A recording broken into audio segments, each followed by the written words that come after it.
Previously, in Part 3. Pharaoh was angry with his cupbearer and chief baker, and he had them put in prison with Joseph. They both had a dream, each with its own meaning. They told Joseph their dreams and he explained their meanings. The cupbearer would return to his position, and the chief baker would be put to death. Joseph asked the cupbearer to remember him to Pharaoh, but he forgot about him. The story of Joseph, Part 4. Pharaoh's dreams. Genesis chapter 41 verses 1 to 36.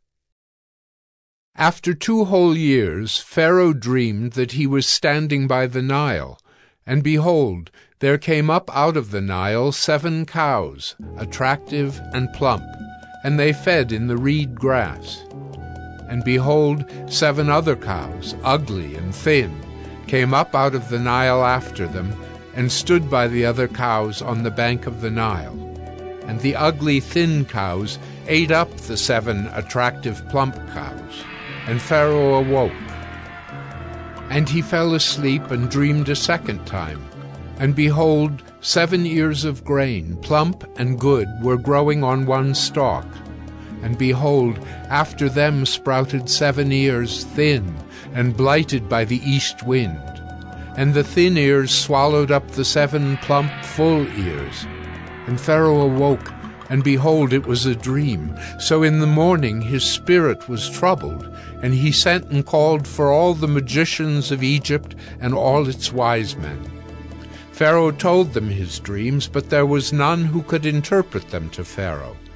Then the chief cupbearer said to Pharaoh, I remember my offenses today, when Pharaoh was angry with his servants and put me and the chief baker in custody in the house of the captain of the guard.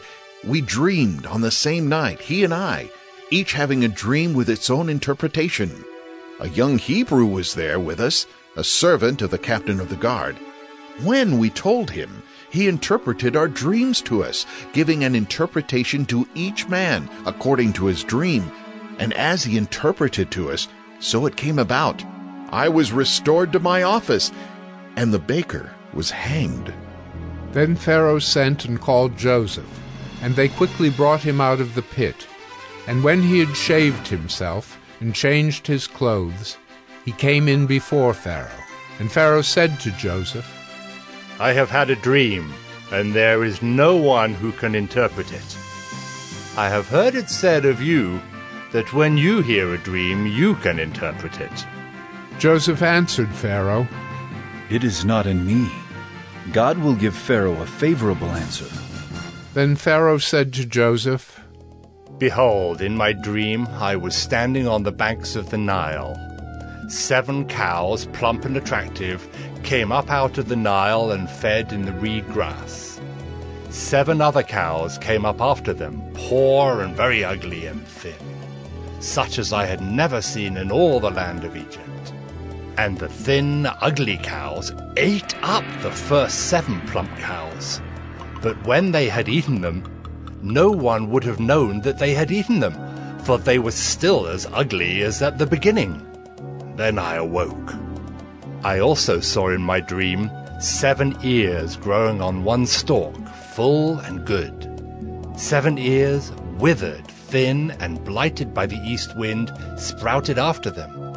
And the thin ears swallowed up the 7 good ears. And I told it to the magicians, but there was no one who could explain it to me. Then Joseph said to Pharaoh, The dreams of Pharaoh are one. God has revealed to Pharaoh what he is about to do. The 7 good cows are 7 years, and the 7 good ears are 7 years. The dreams are one. The 7 lean and ugly cows that came up after them are 7 years, and the 7 empty ears blighted by the east wind are also 7 years of famine. It is as I told Pharaoh. God has shown to Pharaoh what he is about to do. There will come 7 years of great plenty throughout all the land of Egypt. But after them there will arise 7 years of famine, and all the plenty will be forgotten in the land of Egypt. The famine will consume the land, and the plenty will be unknown in the land by reason of the famine that will follow. for it will be very severe. And the doubling of Pharaoh's dream means that the thing is fixed by God, and God will shortly bring it about. Now, therefore, let Pharaoh select a discerning and wise man, and set him over the land of Egypt. Let Pharaoh proceed to appoint overseers over the land and take 1/5 of the produce of the land of Egypt during the 7 plentiful years.